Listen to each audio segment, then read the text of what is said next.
Αντιμετωπίζετε σφάλμα εγκατάστασης 1603 κατά την εγκατάσταση του AutoCAD. Ας δούμε γρήγορες και αποτελεσματικές λύσεις για την επίλυσή του. Το σφάλμα 1603 είναι ένα γενικό σφάλμα, το οποίο δημιουργήθηκε από το Microsoft Windows Installer, MSI. Αυτό το σφάλμα τείνει να σχετίζεται με το σύστημα, αντί να συνδέεται με συγκεκριμένο λογισμικό. Αυτό το σφάλμα εμφανίζεται συχνά λόγω προβλημάτων διαμόρφωσης συστήματος, σφαλμάτων αδειών, παρεμβολών προστασίας από ιούς ή προηγούμενων εγκαταστάσεων AutoCAD που δεν καταργήθηκαν πλήρως. Πρώτα, βεβαιωθείτε ότι εκτελείτε το πρόγραμμα εγκατάστασης AutoCAD ως διαχειριστής. Κάντε δεξί κλικ στο αρχείο και επιλέξτε «Εκτέλεση ως διαχειριστής» για να του δώσετε πλήρη δικαιώματα.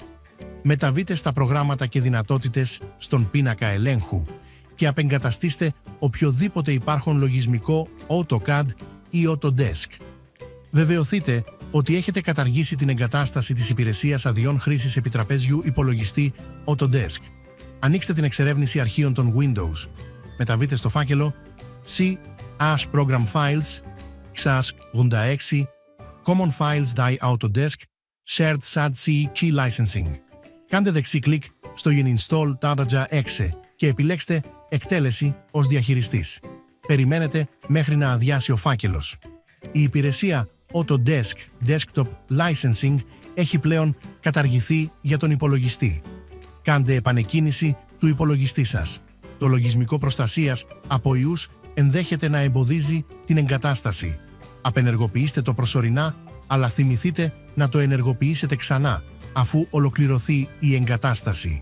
Βεβαιωθείτε ότι έχετε αρκετό χώρο στο δίσκο για το AutoCAD και τυχόν απαραίτητα προσωρινά αρχεία.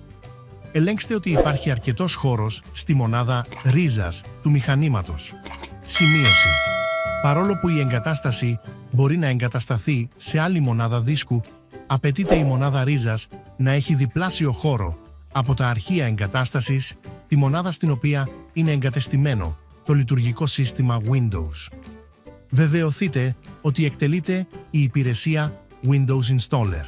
Μεταβείτε στο services.msc, εντοπίστε το Windows Installer και ξεκινήστε το εάν χρειάζεται. Η εκαθάριση του φακέλου temp μπορεί να επιλύσει ζητήματα που προκαλούνται από κατεστραμμένα προσωρινά αρχεία.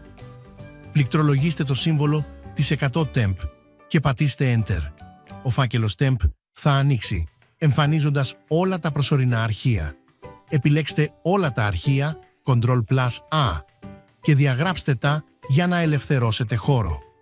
Κατεβάστε το εργαλείο απεγκατάστασης της Autodesk για να αφαιρέσετε τυχόν εναπομείναντα αρχεία Autodesk, το οποίο μπορεί να σας βοηθήσει να διασφαλίσετε μία καθαρή εγκατάσταση.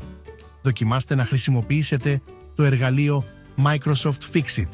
Ελέγξτε το αρχείο καταγραφής εγκατάστασης στον φάκελο Temp για να εντοπίσετε τυχόν συγκεκριμένα προβλήματα που εμποδίζουν την εγκατάσταση. Ακολουθώντας αυτά τα βήματα θα σας βοηθήσει να διορθώσετε το σφάλμα εγκατάστασης AutoCAD 1603. Εάν αυτό το βίντεο βοήθησε, μην ξεχάσετε να κάνετε like, εγγραφή και σχόλιο παρακάτω για τυχόν ερωτήσεις.